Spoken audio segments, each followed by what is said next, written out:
Hello and welcome back to Swaggy Amma, and today we are back with another delicious Konkani recipe. We'll be seeing how to prepare a tangy and a delicious gravy using hog plum.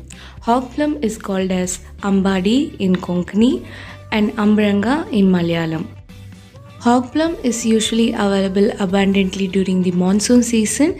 If it is unavailable, you can prepare the same delicious Gessi recipe using raw mango.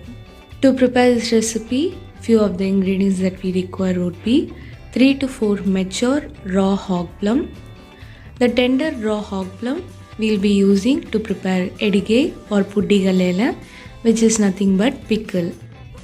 Other than this, we would require 1 cup of freshly grated coconut, 3 to 4 dry red chili, 1 teaspoon of turmeric powder, 1 to 1.5 cup of water, salt as per taste, 1 to 1.5 tablespoon of coconut oil, half teaspoon of mustard seed, half teaspoon of cumin seed, and finally few curry leaves to prepare the tempering.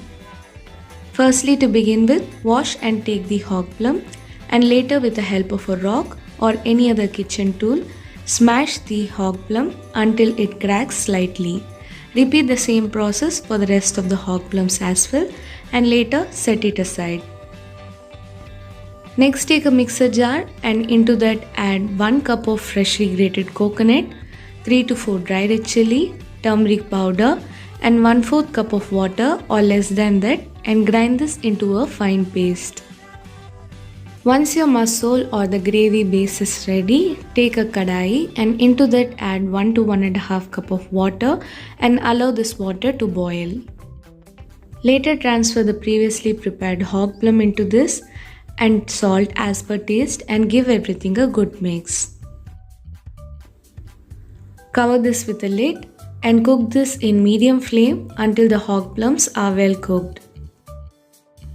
Keep stirring this occasionally to make sure your hog plums are uniformly cooked. Stop further cooking of the hog plum once it is well cooked and turns soft, and also the color of the hog plum turns into olive green from bright green. Next, into this add the previously prepared masole or the coconut base and give everything a good mix. Add little bit of extra salt at this stage if required and give everything a good mix once again. Now allow this to cook for another 10 to 15 minutes in low to medium flame.